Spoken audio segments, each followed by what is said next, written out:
Hi everyone, welcome to another edition of the Velvet Lounge Life.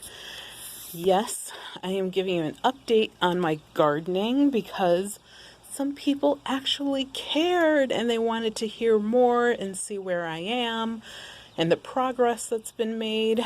So as you can see, the lilies have opened. Some of them have, and I love that they don't like all burst out all at once. So as some perish, as you can see, one or two did, others can continuously bloom until they've finished the season. So let me take you to the cilantro.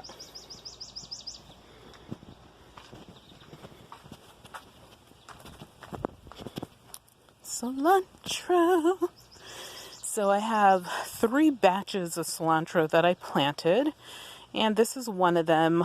You know, honestly, I thought they would be more the size of these bearded irises that are now going to be hibernating soon.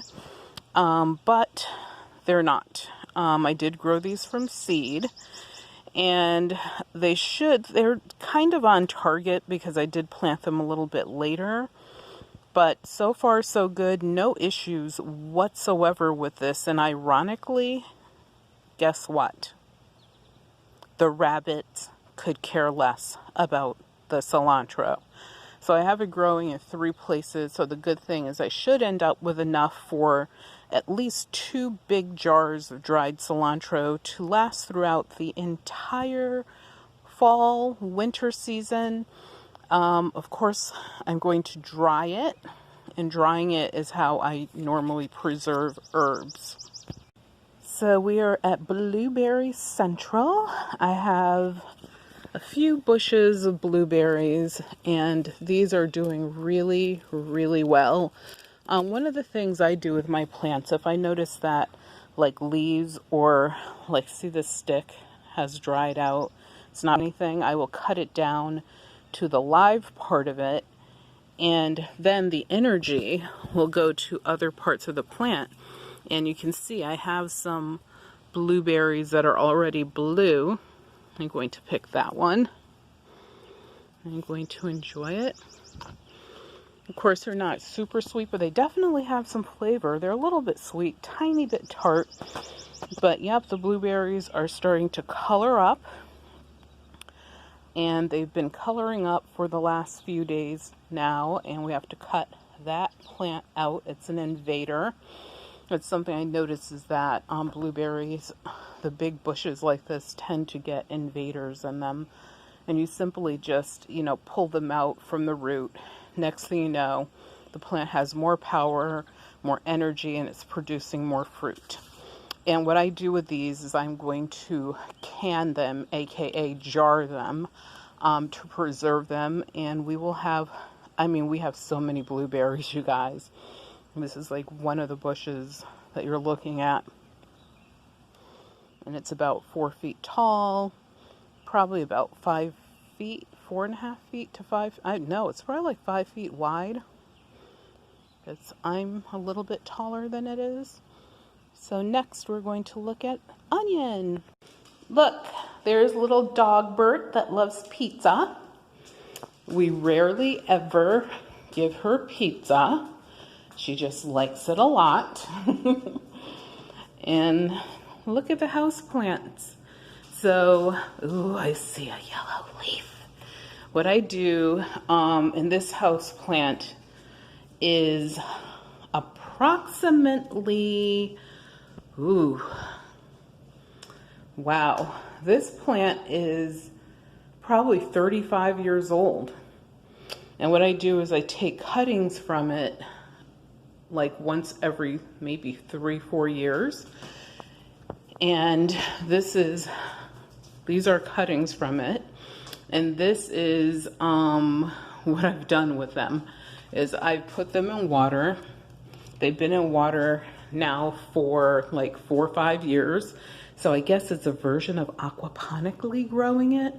And I really don't plan on putting it in dirt. It's been doing really well. I have no clue how it fertilizes itself since there is no soil and hasn't been. And like I said, these are cuttings off of that larger plant just because it was so gigantic. I finally had to do something with it. And once again, to make sure you preserve the energy, the only thing you do is you just take off the bad leaves, the bad stems. Oh, in the meantime, if you could do something nice for me, I would appreciate it. And subscribe to the channel. See, it's a tiny word, and all you have to do is hit the button. And also click the thumbs up or leave a comment for us down below. Both things are so appreciated. We thank you guys so much for your support. I know we're not a gigantic channel, nor are we really trying to be, but in order for us to have more YouTube rights, we have to have over 1,000 viewers. So doing that, it will allow us to create better content because they open up more options for usage of their channel, such as there's almost like this billboard thing that you could do. There's notifications we can't send or create quick notifications so that we don't have to create an entire video about things.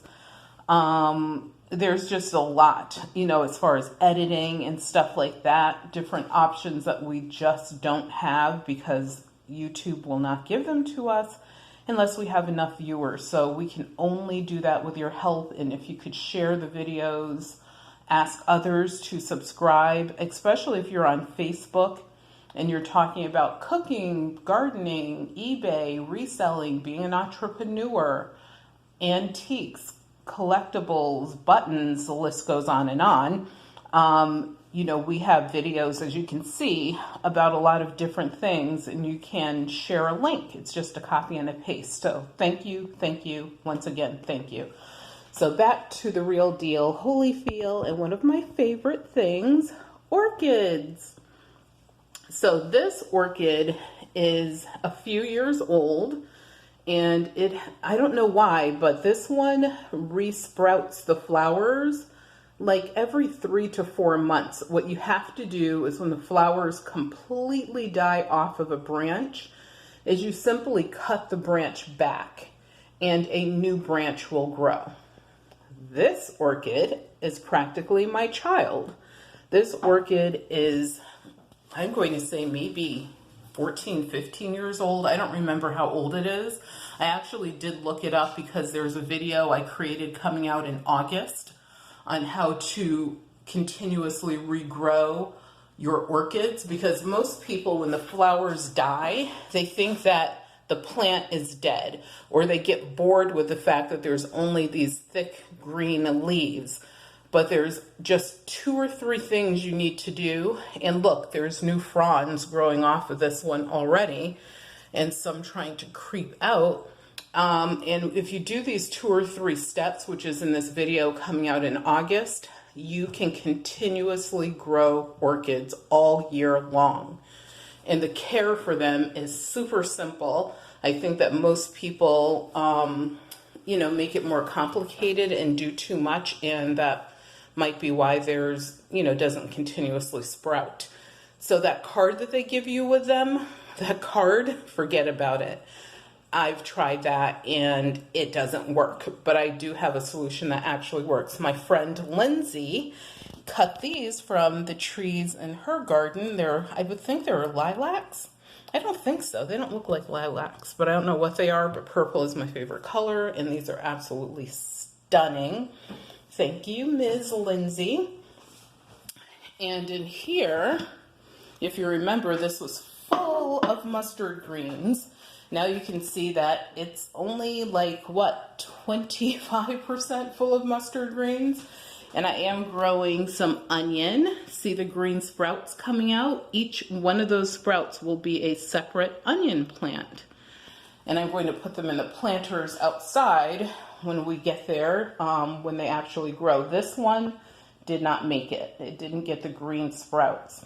But what I did with the mustard greens is you can simply cut them off, rinse them off, pick out the bad ones, add them to your salad. That's how simple it is. That's what I did.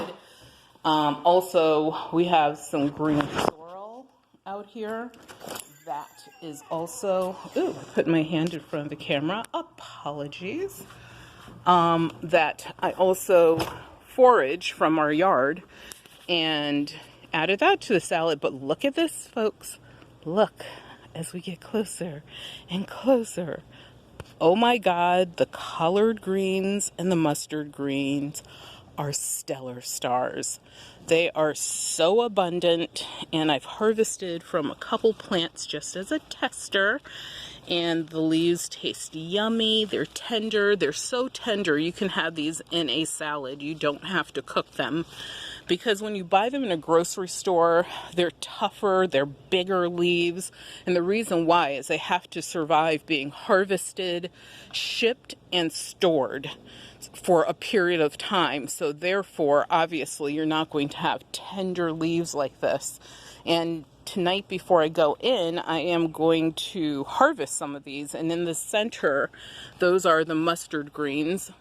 And you can see it's just, this planter is full. And something I learned from a Australian friend who actually he lives in Australia, him and his family, is he's a container gardener, but he has, I believe, 3 acres of land. We have well over an acre of land, but still, I'm not that brave. I'm not going to have planters all over the place. But he has his acreage. Most of it is where he has grown containers of all sorts of fruits and vegetables, stuff that we all know, stuff I honestly have never heard of before, some Asian plants as well. And he truly believes in overcrowding. So I decided, as you can tell, to do that with the greens. And I was like, if the greens work out well, then I'm going to also try that with some Swiss chard. And here you go. This Swiss chard has, I believe it's only like 7-8 days that it took to germinate and get to this size. And if I put a finger next to it, you could see they're, I don't know, like a couple inches tall plus. Some of them are a little bit taller. I rescued this collard green, and this is cauliflower, Scotch bonnet pepper, from my yard, because this area was totally planted all the way from here. You can see the onion we're going to talk about to here. But yesterday, guess who visited? Mr. Bunny. And Mr. Bunny, oh, there's Mr. Bunny. I think, yep, that's him at the edge of the yard. Let's see if we can get him. You see him over there? Well, he and his companion, or she, visited this area and cleaned it almost all the way out. Thankfully, I was able to rescue those plants and these from that area before it was totally cleaned out. Now, what you see growing here is one new dogwood tree. They could care less about the dogwood, but when the fruit from the dogwood falls, then of course nature loves that because it's sweet and it's tasty. Most people, and I know I mentioned this, I'm sorry if I'm mentioning it again, but you can actually eat the fruit from the dogwood tree, the pulp of it. You cannot eat the seed and you cannot eat the entire pod, but the pulp is edible. So as you can see, I will be I've overgrowing this container full of Swiss chard, and yeah, I added in some miscellaneous plants because I rescued those from the yard. One of the things I'm thinking about is getting another setup like this for my own invention that actually worked. It was a total experiment, as I've told you guys. And what I did do, though, to upgrade my game is I added wheels. So I put all of these on dollies. They're all on matching dollies, of course, because if you know me, things have to be neat and tidy, and these match. And it is so easy to roll these around and reposition them so they can all get the same amount of coverage for the sun.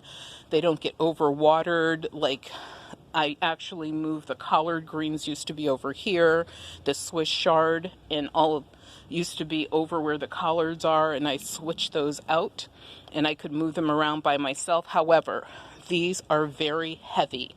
You can't lift them by yourself because I don't know what they weigh, but it's a lot. There's a lot of soil in there. These are the largest construction cement tubs that I could buy.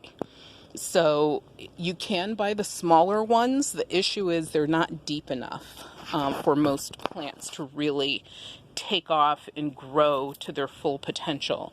So, you know, container gardening on this deck, it's working out. It's a big deck.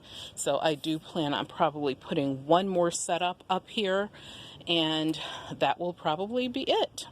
And I also plan on, I did buy a siphon so that versus lifting the top planter out to empty the water out of the bottom planter, if you could tell there's two, I won't have to do that if I add another layer of bricks inside and use a siphon. Right now, what my husband and I have to do if we have a big rain is we have to lift these out. We take them to the edge of our woods and we dump them down there. And I'm sure nature is loving all of that yummy soil. So in here what I have is the Swiss chard that I could recover. And this one is going to seed, I hope, because I will recover those seeds. And then down here we have this, actually it will go across the yard. Well, across part of the yard anyway. I don't want all the neighbors looking at me, even though they're not home and they can barely see me anyway because there's so much distance. But we have these onion, and these I grew from bulbs that I purchased that were on clearance from, I think they were from 2 years ago, and I just bought them, and I will tell you the name of the store, from Lowe's. Maybe 2 weeks ago. I planted them and we already have onion sprouts coming up. There's a bunch of them. So super happy about that. And then going over here so that you can see this onion. So look at how tall this onion is. It is super duper incredibly tall. And you can see it's flowered and it is going to go to seed so I can recover those seeds and plant them next season. And I will be harvesting the stalk, of course. I've already cut 2 pieces off of it and use that and use them in salads. So we'll go back up here and over here we have tomato. This is the golden boy. And tomato. This is the early girl. The plants are doing, especially this one, doing really well. This one got incredibly rained on, and so he's been suffering, and he continuously makes a comeback. And I don't know if these will produce tomatoes or not. But obviously I'm going to keep them going and see what happens. And here we have hot pepper. And I have several of them that I already harvested peppers today. So I've harvested them because I had to make a big salad to last a few days. We have lots of baby bells, reds, greens. They're all over the place. Wait, where are you? You have to show your face. There you are. Some on the left and right side. And then I have some that are here.